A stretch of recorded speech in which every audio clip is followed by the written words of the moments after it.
এটা হচ্ছে আজকে আমরা লেকচার 2, তাই তো? Program creating, compiling, debugging and running. এটা এখানেও লিখছি, creating, compiling, debugging and running এ। যেহেতু আমরা সি পড়তেছি, স্ট্রাকচার্ড প্রোগ্রামিং সি, এই জন্য সি প্রোগ্রাম লিখছি। আর এখানে লেখা আছে কি আমাদের টপিকস আছে যেটা, সেটা হচ্ছে এরকম: program creating, compiling, debugging and running. তো ফার্স্ট হচ্ছে প্রোগ্রাম ক্রিয়েটিং। আমরা কি পড়বো এটা তো জানি, কি প্রোগ্রাম পড়বো সেটাও জানি, তাই না? C program. সেটাতে আমরা কিভাবে প্রোগ্রাম ক্রিয়েট করব বা প্রোগ্রামটা কীরকম দেখতে আসলে সেটাই আমরা দেখব, তাই না? কিভাবে ক্রিয়েট করব সেটা প্র্যাকটিক্যাল যখন শুরু হবে 1 আওয়ার, আফটার 1 আওয়ার, তাই না? 1 ঘন্টা পরেই তো প্র্যাকটিক্যাল, সেখানে আমরা দেখব প্র্যাকটিক্যাল কীভাবে। এখন একটু থিওরিটিক্যাল দেখি কী অবস্থা। নর্মালি একটা বেসিক যদি সিম্পল প্রোগ্রাম আমরা দেখি, এই যে ফার্স্টের যেটা হলুদ কালার, তাই না, ইয়েলো কালারের যেটা, এইটাই হচ্ছে একটা প্রোগ্রাম। এখানে বাম পাশে দেওয়া আছে কি লাইন 1 to 9, এরকমই যে হবে নট নেসেসারি, আমরা কনজাস্টেডও করতে পারি, ঠিক আছে? কনজাস্টেড মানে যেমন এখানে আমাদের 3 নম্বর লাইন ফাঁকা, তাই না, এটা আমরা বাদ দিয়ে দিতে পারি। আবার এই যে ইন্টেজার মেইন, তাই না, সেখানে আমরা ওই যে সেকেন্ড যেটা, এটাকে কি বলে, আমরা নর্মালি ব্র্যাকেট যদি ধরি তাহলে এটা হচ্ছে সেকেন্ড ব্র্যাকেট, তাই না? কিন্তু আসলে এইখানে বলে ব্রেস, BRACE, তাই না, BRACE, মানে এই প্রোগ্রামিংয়ের ভাষায় আমরা দেখবো এটা হচ্ছে লেফট ব্রেস আর এটা হচ্ছে রাইট। তো এটা হচ্ছে যে কোনো ফাংশন। আর সি প্রোগ্রামিংয়ের একটা হচ্ছে মেইন ফাংশন থাকবেই, যেটা হচ্ছে মেইন, নামেই তার মেইন। এই যে এখানে আমরা দেখতেছি একটা মেইন লেখা আছে, তাই না? সামনে আইএনটি কি সেটা আমরা বলতেছি পরে। তাহলে এই যে মেইন, এইটা থাকবেই, এটা না থাকলে কোনো প্রোগ্রাম রান হবে না, বা রান করার জন্য আমাদের এটা থাকতেই হবে।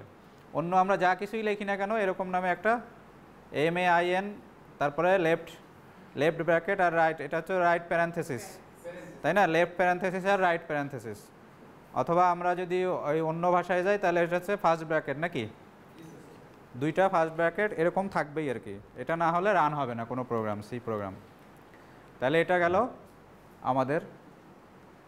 তাহলে ফার্স্ট হচ্ছে কি আমাদের এই মেইন নামে একটা ফাংশন থাকবে। এইটাকে যখন আমরা এই যে লেফট প্যারেনথেসিস আর রাইট প্যারেনথেসিস থাকবে, এরকম যার সঙ্গেই থাকুক সেটাকেই আমরা একটা ফাংশন বলবো আর কি। বোঝা গেছে কথা? আর সিতে ফার্স্ট হচ্ছে যে মেইন ফাংশনটা থাকবেই। এখন অন্য আরও আমরা নিজেদের মতো করে ফাংশন ডিফাইন করতে পারি বা ডিক্লেয়ার করতে পারি, সেটা হচ্ছে ইউজার ডিফাইন্ড, বাট এই মেইন নামে ফাংশনটা থাকবেই। এখানে আরও একটা ফাংশন আছে। কোন ফাংশন? এই ছোট্ট প্রোগ্রামটুকুতে আরও একটা ফাংশন আছে, প্রিন্টএফ। কিন্তু এটা ইউজার ডিফাইন্ড না, এটা হচ্ছে কি সি এর লাইব্রেরি ডিফাইন্ড। লাইব্রেরি তেমন এখানে আমরা লিখছি না stdio.h যেটা লেখা আছে, স্ট্যান্ডার্ড ইনপুট আউটপুট, তাই না, স্ট্যান্ডার্ড ইনপুট আউটপুট, এই জন্য stdio.h। স্ট্যান্ডার্ড ইনপুট আউটপুট কি? হ্যাঁ, .h যেটা, হ্যাঁ, হিডার ফাইল দেখে এই জন্য কি বলতেছিলাম। আচ্ছা, স্ট্যান্ডার্ড ইনপুট আউটপুট কোনটা? স্ট্যান্ডার্ড ইনপুট কোথা থেকে আমরা নেই? কিবোর্ড থেকে নেই। স্ট্যান্ডার্ড ইনপুট কিবোর্ড থেকে নেই। আর আউটপুট কোথায় দেয়? মনিটরে যে ডিসপ্লে হয়। এই জন্য এই যে প্রিন্টএফ যেটা, এটা হচ্ছে ডিসপ্লে করার জন্য। প্রিন্ট কি করে সাধারণত? প্রিন্ট করে নাকি? আর এই প্রিন্টএফ ফাংশন হচ্ছে যে আমাদের স্ক্রিনে ডিসপ্লে করবে। এই ডিসপ্লে করবে এই ফাংশনটা নিশ্চয়ই ডিফাইন করা আছে কোথাও। সেটা কোথায় ডিফাইন করা আছে? ওই যে স্ট্যান্ডার্ড ইনপুট আউটপুট .h যে ফাইল আমরা বললাম, হেডার ফাইল, সেই হেডার ফাইলে এটা আছে। এবং সেই হেডার ফাইলটাই আমরা এখানে এই যে ইনক্লুড, এটা হচ্ছে কিওয়ার্ড, ওরকমই লিখতে হবে। যেগুলা এখানে হচ্ছে যে আমাদের কি কালার আছে? ব্লু কালার, তাই না? এইখানে 3টা ব্লু কালারের কি বলবো ওয়ার্ড আছে, তাই না? 3টা ব্লু কালারের ওয়ার্ড আছে। একটা হচ্ছে ইনক্লুড, আর একটা INT, আর একটা হচ্ছে কি রিটার্ন। এই 3টাই হচ্ছে কিওয়ার্ড, মানে এই 3টা ফিক্সড, ওরকমই লিখতে হবে। এর অন্যরকম করে লিখলে আর সেটা ওই পারপাস সার্ভ করবে না, অন্য হয়ে যাবে। যেমন যদি আমরা ক্যাপিটাল I লিখি, যেমন INT লেখা আছে, এখানে ক্যাপিটাল I লিখলাম, তাহলে সেটার INTর যে পারপাস, সেই পারপাস সার্ভ করবে না। সেটা কি অন্য আরেকটা হয়ে যাবে আর কি। তারপরে যেমন ইনক্লুড, ওখানে যদি কোনো একটা ক্যাপিটাল লেটার দিই, কোনো একটা মানে অন্যরকম করে লিখি, তাহলে সেটার যে পারপাজে ওটা ইউজ করতেছি আমরা সেই পারপাস সার্ভ করবে না। তার মানে এগুলো হচ্ছে ফিক্সড, যেরকম করে লেখা আছে ওরকমই লিখতে হবে। অ্যান্ড কোনটার কাজ কি, একদম ফার্স্ট লাইন যেমন আমরা লিখছি এখানে, এখানে আসলে এটা কমেন্টস হয়নি, একটু এরর আছে। কি এরর আছে? মানে এইখানে যে আমাদের বন্ধ করার কথা ছিল সেটা এইখানে নাই, মানে শুরুটা নাই। স্টার্টিং কমেন্টসের যে শুরু, এই যে নিচে লেখা আছে অবশ্য যে টেক্সট সারাউন্ডেড বাই কি, এটাকে কি বলে? হ্যাঁ, স্ল্যাশ আর হচ্ছে স্টার অ্যান্ড আর আবার স্টার স্ল্যাশ, এটা যদি থাকে এর ভিতরে যাই থাক না কেন সেগুলো হবে কমেন্টস। কমেন্টস কি, কমেন্টস কেন দরকার? গত লাস্ট ক্লাসেও আমরা বলছি যে কোনো কিছু একটা বোঝার জন্য দরকার হইতে পারে। আবার এই প্রোগ্রামটা কে ডেভেলপ করছে এরকমও হইতে পারে, তাই না? যে তাহলে এখানে একটু এরর আছে, এটাতে হবে কি আবার সামনে স্ল্যাশ আর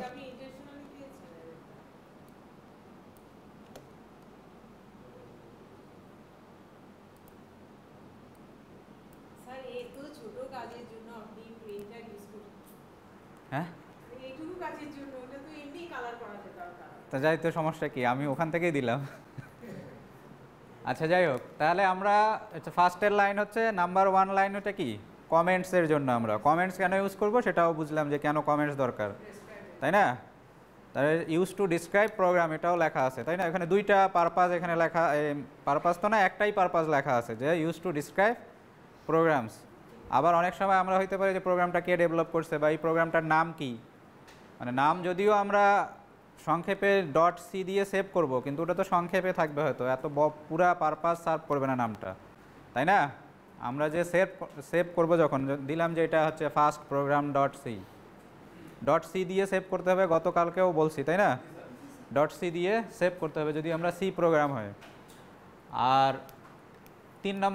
2 নম্বর লাইন হচ্ছে কি, এটা হচ্ছে লিঙ্ক, মানে লাইব্রেরি ফাইল আমরা ইনক্লুড করতেছি না। আমাদের এই যে প্রোগ্রামটুকু লিখছি এখানে আমাদের কিছু লাইব্রেরি ফাংশন দরকার হবে, এই জন্য আমরা সেই লাইব্রেরি ফাংশন, যে লাইব্রেরি ফাংশন দরকার হবে সেই লাইব্রেরি ফাংশনটাই ওখানে লিখব। লিখার হচ্ছে যে প্রথমে হ্যাশ সাইন দিতে হবে, তারপরে ইনক্লুড কথাটা লিখতে হবে, তারপরে এখানে আমরা যদিও লেফট কি যেন লেস দ্যান গ্রেটার দ্যানের ভিতরে লিখছি, এরকমই যে লিখতে হবে নট নেসেসারি, আমরা ইনভার্টেড কমার ভিতরেও লিখতে পারি, ঠিক আছে? ইনভার্টেড কমার ভিতরেও, হ্যাঁ, লাইব্রেরি ফাংশন ইনভার্টেড কমার ভিতরেও লিখতে পারি। তবে ইউজুয়াল প্র্যাকটিস হচ্ছে এটা যে লেফট প্যারান্থেসিস আর লেফট লেস দেন আর গ্রেটার দেনের ভিতরে আমরা লিখবো আর কি, ঠিক আছে? এরপরে 3 নম্বর লাইন তো কিছু নাই, ফাঁকা গ্যাপ। 4 নম্বর লাইনে এসে আমরা দেখতেছি আইএনটি একটা ওয়ার্ড, আর দেন আছে কি মেইন নামে আরেকটা ওয়ার্ড, যেটা মেইন সম্পর্কে অলরেডি বলেই ফেললাম যে মেইন কি জিনিস, তাই না? আচ্ছা, এখানে ইনক্লুডের কাজ শেষ বলা নাকি? প্রি প্রসেসর মানে ওই যে সামনে যে হ্যাশ সাইনটা আছে, হ্যাঁ, এইটাকে প্রি প্রসেসর বলে। হ্যাঁ, যে হ্যাশ দিয়ে কি বোঝাবে, হ্যাশ দিয়ে আসলে সে কি করবে এইটা বোঝানোর জন্যই এইটাকে প্রি প্রসেসর বলে, অথবা প্রি প্রসেসর ডিরেক্টিভ বলতেছে, তাই না? তো এইটা হচ্ছে যে মানে একটা ফাইলকে লোড করতে হবে, এইটা কোন ফাইল সেটা পাশে দেওয়া আছে, কি file? Standard input output dot H, মানে স্টুডিও ডট এইচ, এই ফাইলটাকে লোড করতে হবে। যখনই সে হ্যাশ সাইন পাবে এবং ইনক্লুড পাবে, এই দুইটা যখনই পাবে তখনই বুঝবে যে এই ফাইলটাকে আমাকে লোড করতে হবে। এইটাই বোঝানোর জন্যই এটাকে বলে প্রি প্রসেসর, মানে আগেই তো প্রসেস করতে হবে তাকে, মানে অরিজিনাল কাজ শুরুর আগেই আমাকে ওইটা নিয়ে আসতে হবে, এই জন্য প্রি প্রসেসর বলতেছে। হ্যাঁ, লাইব্রেরি ফাইল, হ্যাঁ, না লাইব্রেরি ফাইল তো ওইটা আমার আছে, স্টুডিও ডট এইচ নামে ফাইল আছে, এইটাকে আমি নিজেও লাইব্রেরি ফাইল বানাতে পারি। আমি ধরলাম এইটুক, এটা হচ্ছে যখন আমরা টার্বো সির কম্পাইলার ইনস্টল করব বা যে কোনো সি কম্পাইলার ইনস্টল করব, তখন ওই যে ইনস্টল ফোল্ডারটা থাকবে বা ডিরেক্টরিটা থাকবে, ওই ডিরেক্টরির ভিতরে এরকম ইনক্লুড নামে একটা ফোল্ডার থাকবে, ইনক্লুড নামে ফোল্ডার থাকবে, যার ভিতরে এই ফাইলগুলো থাকে।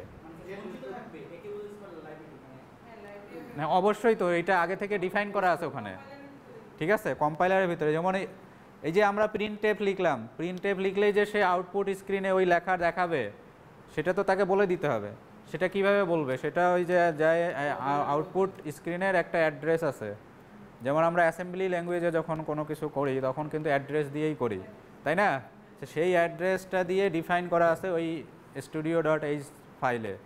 তখন এইখানে আমরা প্রিন্টএফের ভিতরে যে ইনভার্টেড কমার ভিতরে যা কিছু দিব ওইটাকে সে ওখানে দিয়ে দিবে আর কি।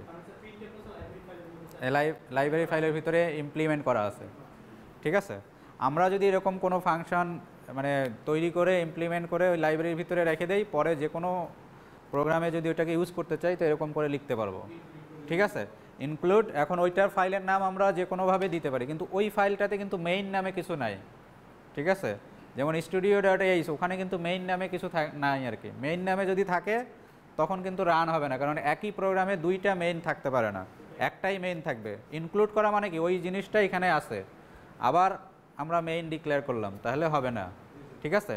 মানে যেটা আমরা ডিফাইন করে আসব বা যেটা আমরা ইনক্লুড করার জন্য লিখে আসব, সেইখানে কোনো মেইন থাকবে না, ওইখানে একটা অন্য কোনো প্রোগ্রাম থাকতে পারে। ধরলাম যে আমরা ফ্যাক্টোরিয়াল একটা বানাবো, ঠিক আছে?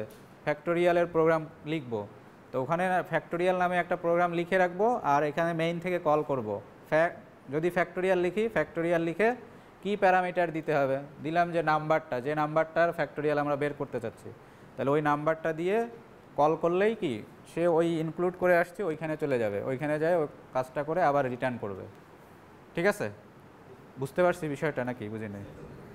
মানে আমরা যা কিছু আমরা নিজেরাও হিডার ফাইল তৈরি করতে পারি, কিন্তু ওই হিডার ফাইলে অবশ্যই মেইন থাকবে না, কারণ মেইন একটা প্রোগ্রামে দুইটা থাকবে না আর কি, একটাই থাকবে মেইন, যেহেতু নামই মেইন। মেইন মানে কি, প্রধান নাকি?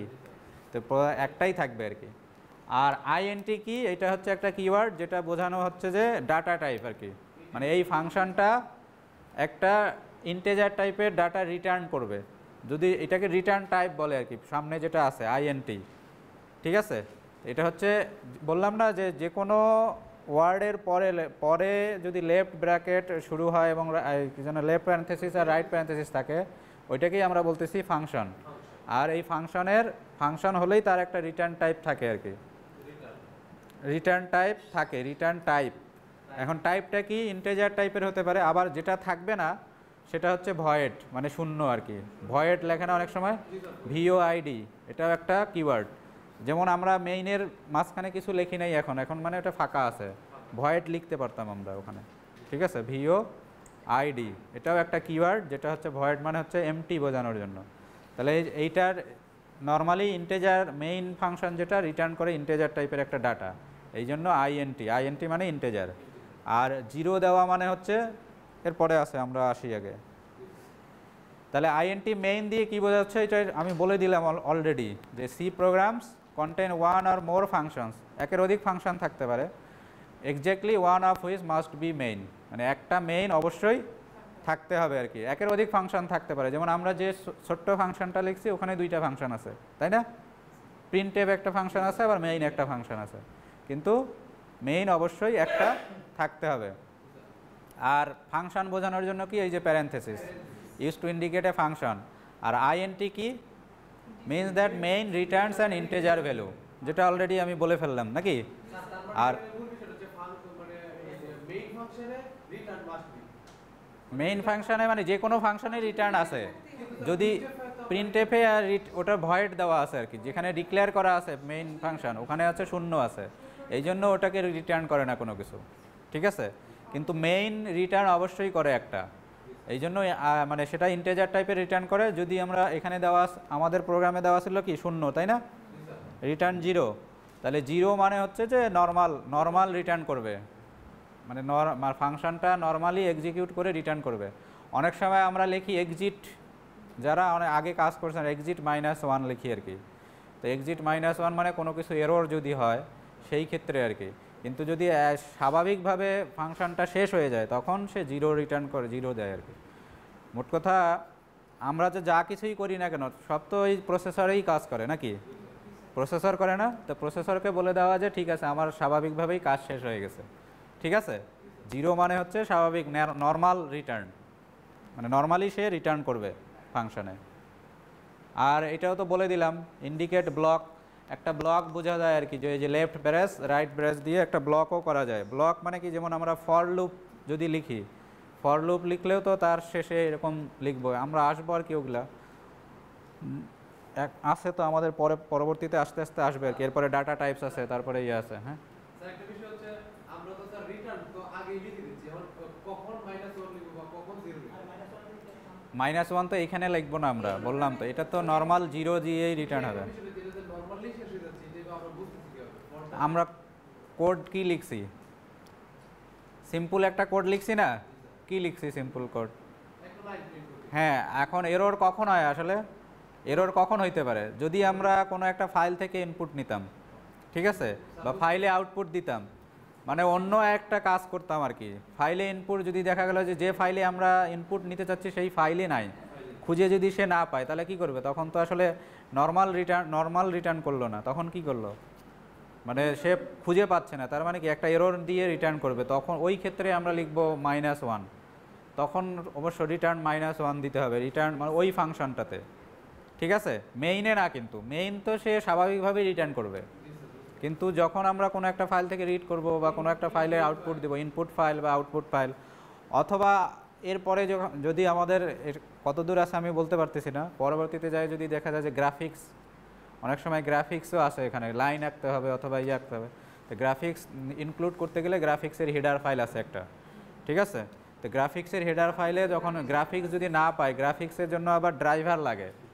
আমাদের গ্রাফিক্স কার্ড আছে না মাদারবোর্ডের সঙ্গে, জানি তো আমরা সবাই নাকি, তো গ্রাফিক্স কার্ডের ওই ড্রাইভারটাকেও এইখানে ইনক্লুড করতে হয় আর কি। কোনো কারণে যদি ওই ড্রাইভার না পায় তখনও তো এরর একটা, মোট কথা স্বাভাবিকভাবে রিটার্ন করলে তো কোনো সমস্যা নেই, কিন্তু যদি কোনো অস্বাভাবিক আসে আর কি, ঠিক আছে, সেই ক্ষেত্রে অন্য -1 বা অন্য এই টাইপের রিটার্ন আসবে। কাজ করে না।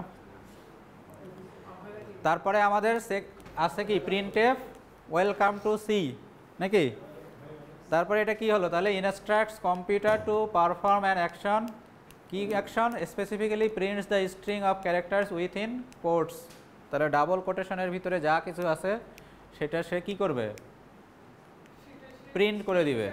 কোথায় প্রিন্ট করবে, আমাদের স্ক্রিনে প্রিন্ট করে দিবে। Entire line called a statement, ওই যে লাস্টে যায় সেমিকোলন দেওয়া আছে না, যখন এই সেমিকোলন শেষ হবে তার মানে পুরাটাই একটা স্টেটমেন্ট, মানে সিতে আমরা লিখতে গেলে প্রোগ্রাম প্রতিটা স্টেটমেন্ট শেষ হবে কিভাবে, সেমিকোলন দিতে হবে, সেমিকোলন না দেওয়া মানে ওই স্টেটমেন্ট শেষ হয় নাই। হ্যাঁ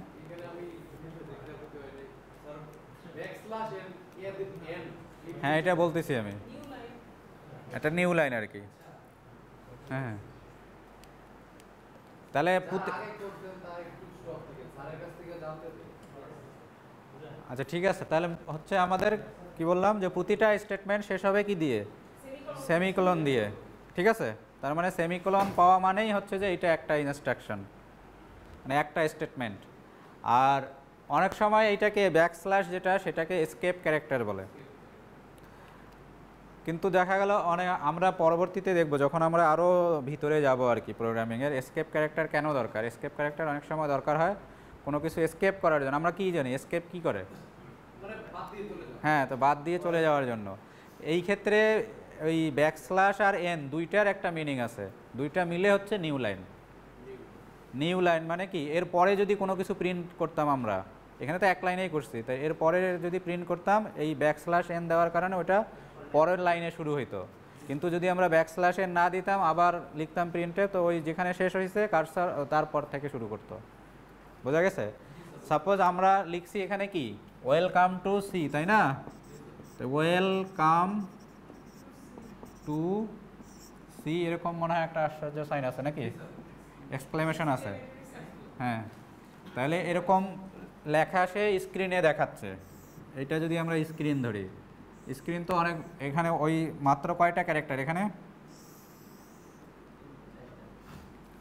টোটাল কয়টা ক্যারেক্টার বলছি, 1 2 3 4 5 6 7, এইখানে একটা আছে 8 9 10 11 12 13, এখানে কি গ্যাপ আছে, কোনো গ্যাপ নাই, এখানে গ্যাপ নাই, তাহলে 13, তাহলে 13 ক্যারেক্টার, আর এখানে স্ক্রিনে আমাদের ধরে 80, ঠিক আছে, এইখানে ধরে হচ্ছে 80 মানে 79 পর্যন্ত ধরবে আর কি।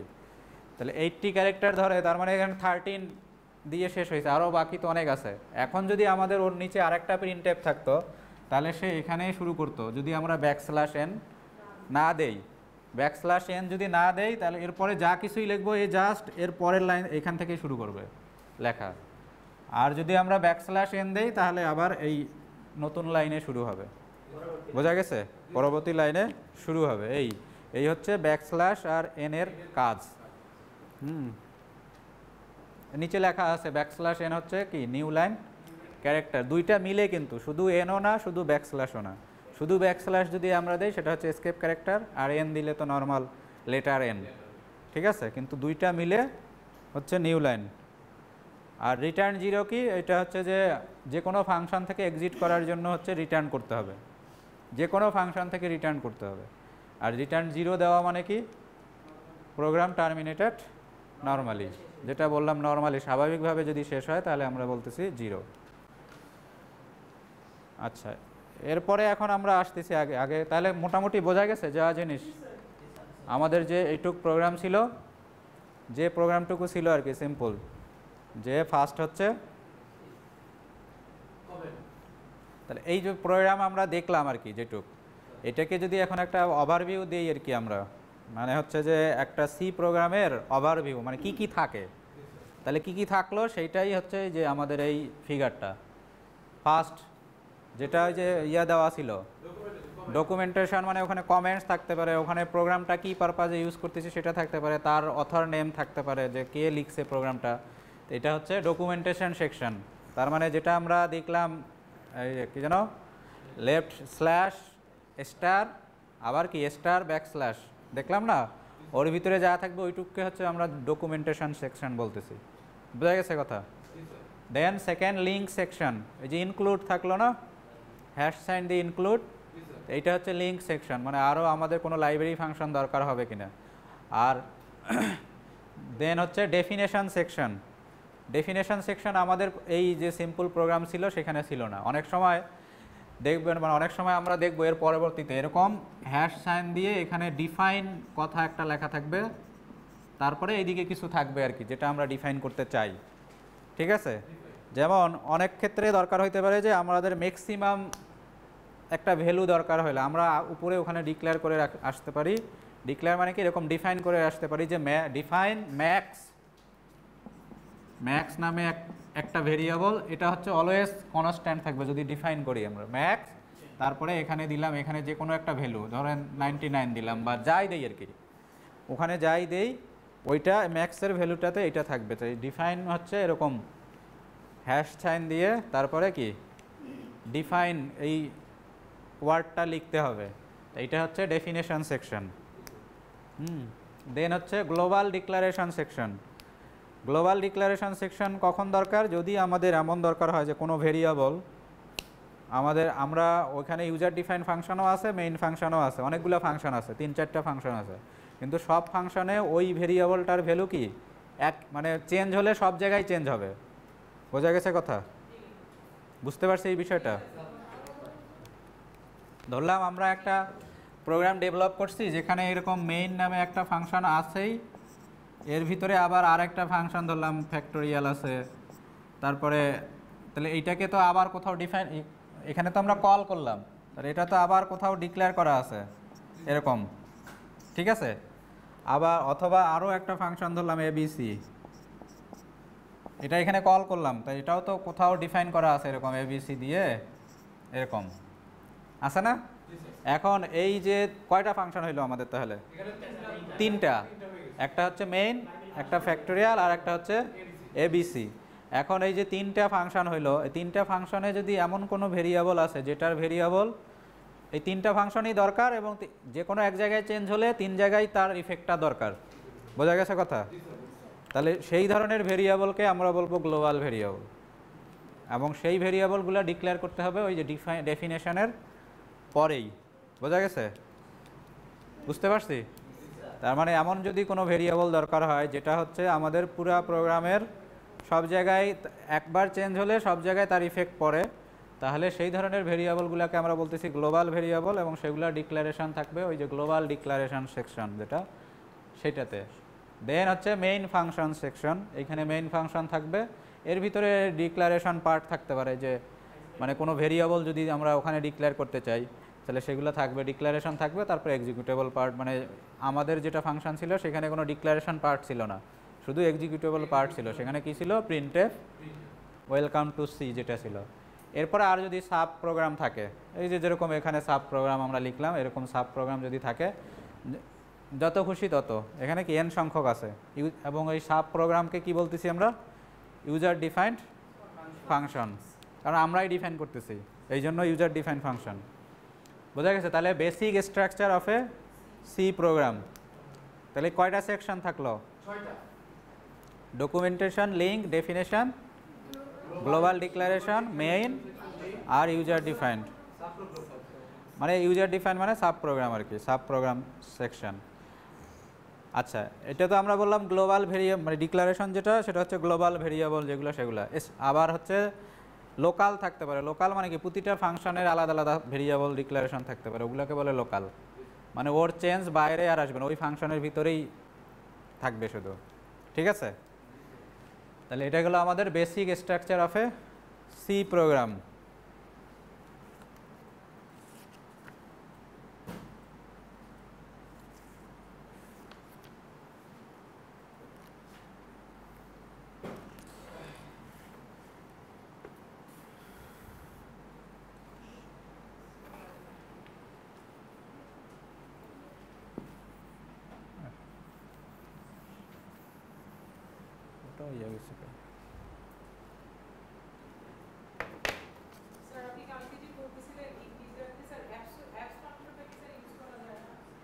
কি ফাংশন?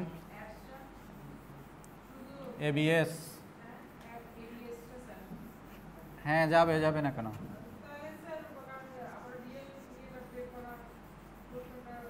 এবিএস ফাংশন কি করে?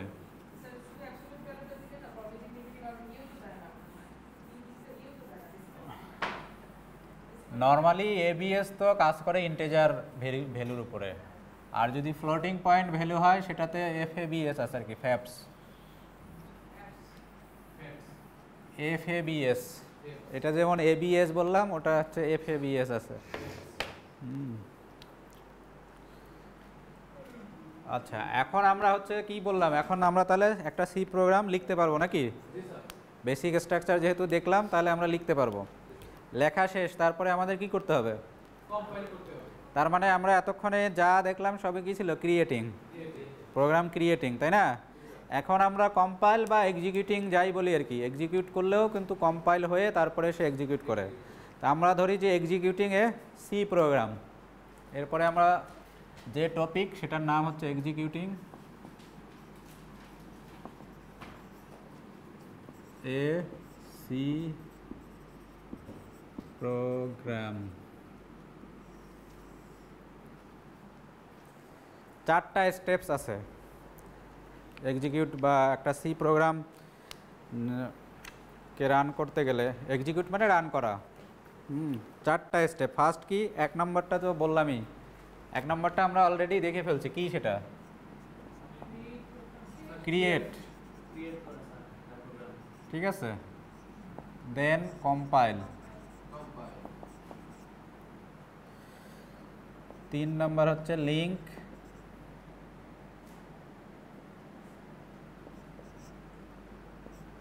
4 হচ্ছে এক্সিকিউট।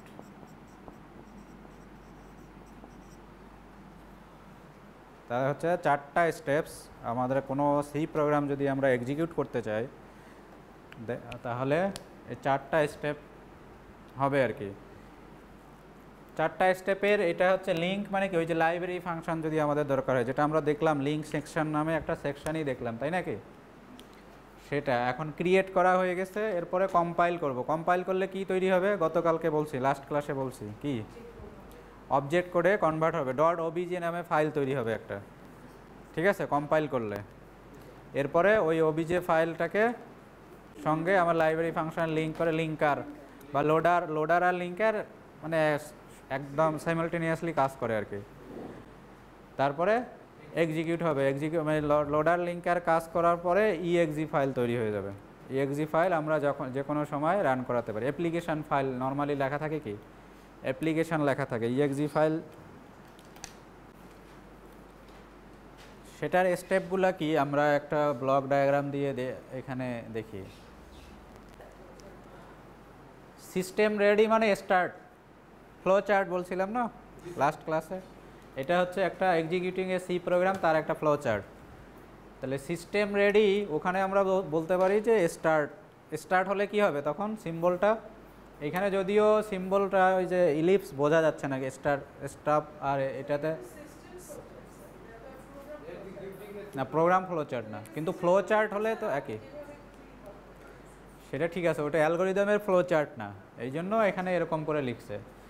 সিস্টেম রেডি মানে কি, সিস্টেমকে তো অন করতে হবে আগে, তাই না? আমি প্রোগ্রাম লিখতে গেলে কি করবে, সিস্টেম তো অন হইতে হবে। তাহলে সিস্টেম যদি রেডি থাকে দেন কি করব, প্রোগ্রাম কোড যদি আমাদের লেখা থাকে, আমরা কিন্তু যে সি কোড কোথায় লিখতে পারি, একটা হচ্ছে যে আমরা যে কম্পাইলারটা ইউজ করব তার নিজস্ব এডিটর থাকতে পারে, অথবা আমরা নোটপ্যাডেও লিখতে পারি, অথবা আমরা মাইক্রোসফট ওয়ার্ডে বসেও লিখতে পারি কোডটা।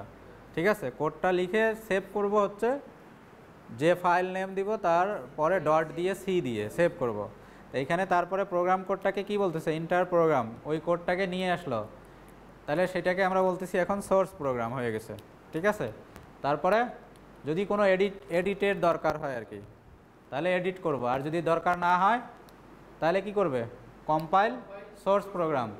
এটা কে কম্পাইল করবে, সি কম্পাইলার, যেহেতু সি কোড তাহলে সি কম্পাইলারই করবে কম্পাইল কে করবে, সি এর কম্পাইলারই করবে।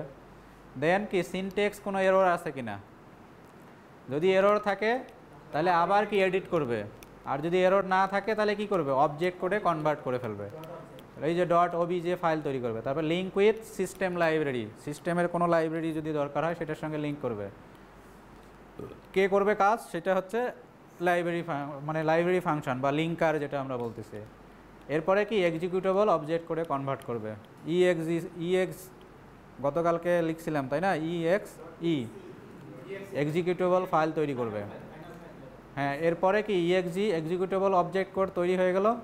আর যদি কোনো লজিক বা ডাটা এরর্স, মানে কি ডাটা দেখা গেল আমরা ডাটা দিছি ইন্টেজার কিন্তু ওখানে হচ্ছে ফ্লোটিং পয়েন্ট যদি থাকে, তো এই ধরনের কোনো, অথবা লজিক আমরা চাচ্ছি যে অর অপারেশন কিন্তু লিখে রাখছি অ্যান্ড, তো এই ধরনের কোনো ইয়া হলে লজিক্যাল বা ডাটা এরর আছে কিনা, যেটা যদি থাকে তাহলে আবার ওই যে প্রোগ্রামটাকে এডিট করতে হবে।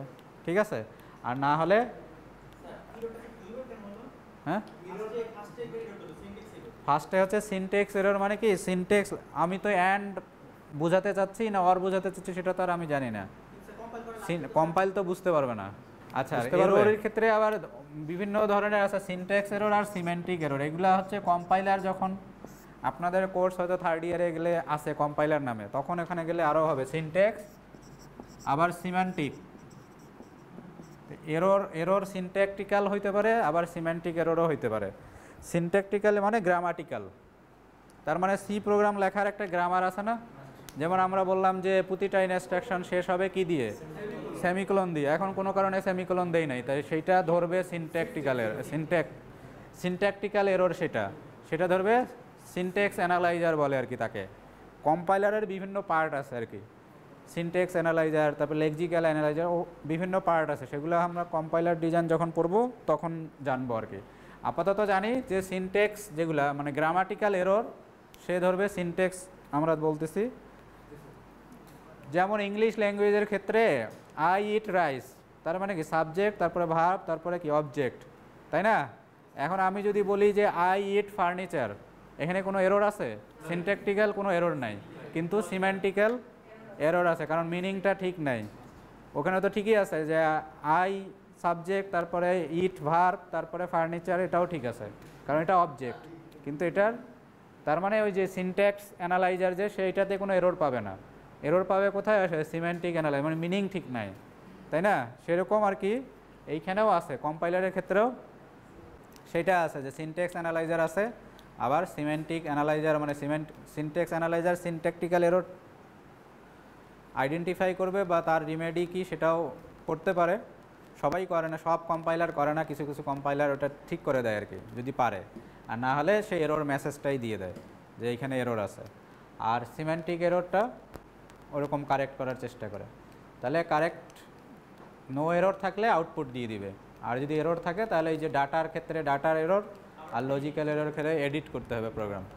কারণ লজিক্যাল এরর তো আর মানে ইনপুট না, লজিক্যাল এরর কি প্রোগ্রামের ভিতরেই এরর হয়েছে। আর যদি ডাটা এরর হয় তাহলে মানে ইনপুট ডাটা যেটা দিছি সেটার ক্ষেত্রে যদি এরর হয়,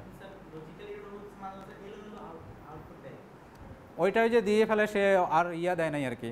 মানে এইটা তো আসলে কম্পাইলার, আসলে যে যে কম্পাইলার, সেই কম্পাইলার তো একটা নির্দিষ্ট একটা ফরম্যাটে ডিজাইন করা হয়ে গেছে, তাই না?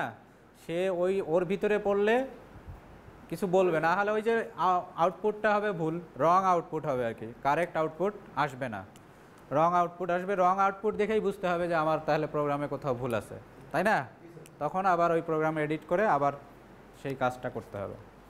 তাহলে এই হচ্ছে আমাদের মোটামুটি আজকের ক্লাস আর কি।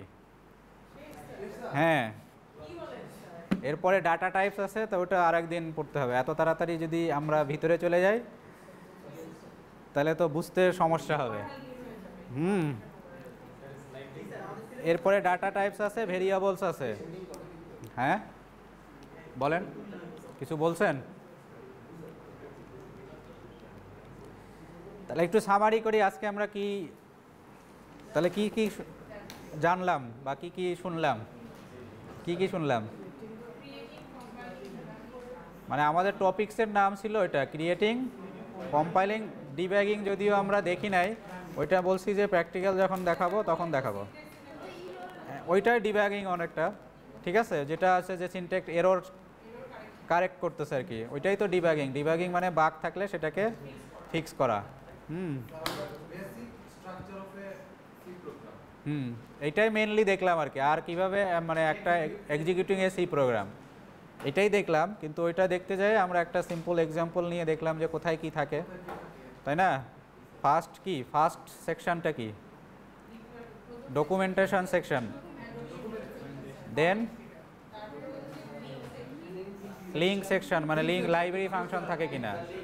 তারপরে definition section, then global declaration, তারপরে main, then sub program section বা ইউজার ডিফাইন্ড ফাংশন সেকশনও আমরা বলতে পারবো আর কি, সমস্যা নেই। সাব প্রোগ্রাম সেকশন অথবা ইউজার ডিফাইন্ড ফাংশনও আমরা বলতে পারবো ওটাকে। দেন এক্সিকিউটিভ সি প্রোগ্রামকে এক্সিকিউট করতে গেলে কি কি স্টেপগুলো আছে আর কি, সাধারণত থাকে, সেগুলো আমরা দেখলাম। ফার্স্ট হচ্ছে যে প্রোগ্রাম সিস্টেম রেডি, এটা তো থাকবেই, ধরে নিলাম সিস্টেম রেডি। দেন সোর্স প্রোগ্রাম, তারপরে সোর্স প্রোগ্রামকে যদি কোনো কারো এডিট করার দরকার হয় এডিট করব, না হলে কম্পাইল করব। কম্পাইল করলে কি হবে? অবজেক্ট কোড তৈরি হবে, তাই না? না কম্পাইল করলে এরর আছে কিনা আগে দেখে নিবে আর কি। সিনট্যাক্স এরর যদি থাকে তাহলে আবার এডিট করতে হবে প্রোগ্রাম, আর যদি না থাকে তাহলে সে অবজেক্ট কোডে কনভার্ট করবে। এই অবজেক্ট কোড আর লাইব্রেরি ফাংশন যদি দরকার হয় লিঙ্ক করে কি তৈরি করবে? এক্সিকিউটেবল কোডে কনভার্ট করবে। এক্সিকিউটেবল কোডটাতে ওখানে আমাদের দরকার হবে তখন কি, ইনপুট যদি দরকার হয় তাহলে ইনপুট দিব, না হলে না। ওটাতে ডিপেন্ডস অন মানে ফাংশনে। আমাদের যেটা ছিল সেখানে কোনো ইনপুট ছিল, আমরা যে সিম্পল একটা প্রোগ্রাম লিখছিলাম এইখানে কোনো ইনপুট ছিল না। এইখানে কি আগে থেকেই বলে দেওয়া ছিল কি দিবে, শুধু আউটপুট হবে। এবং এখানে কোনো সিনট্যাকটিক্যাল এরর আসতো যদি সেমিকোলন না দিতাম, তারপর ওই যে প্রিন্টএফের ভিতরে যদি আমরা ইনভার্টেড কমা না দিতাম, ঠিক আছে? তারপরে আইএনটি, যেটা বড় হাতের আইএনটি মানে বড় হাতের আই দিতাম, বা অন্য বড় হাতের আই না দিলাম, টি দিলাম বড় হাতের, যে কোনো একটা যদি চেঞ্জ হয় ওখানে সবই। আবার যদি স্পেস না দিতাম, ওখানে কিন্তু আইএনটির পরে একটা স্পেস আছে, তারপরে মেইন লেখা আছে, তাই না? যদি ওখানে স্পেস না দিতাম তাহলে এরর আসতো। তো এগুলো হচ্ছে, তারপরে আমরা প্রোগ্রামটাকে রান করে দিলাম, আউটপুট দিয়ে দিল, স্টপ, শেষ, ঠিক আছে?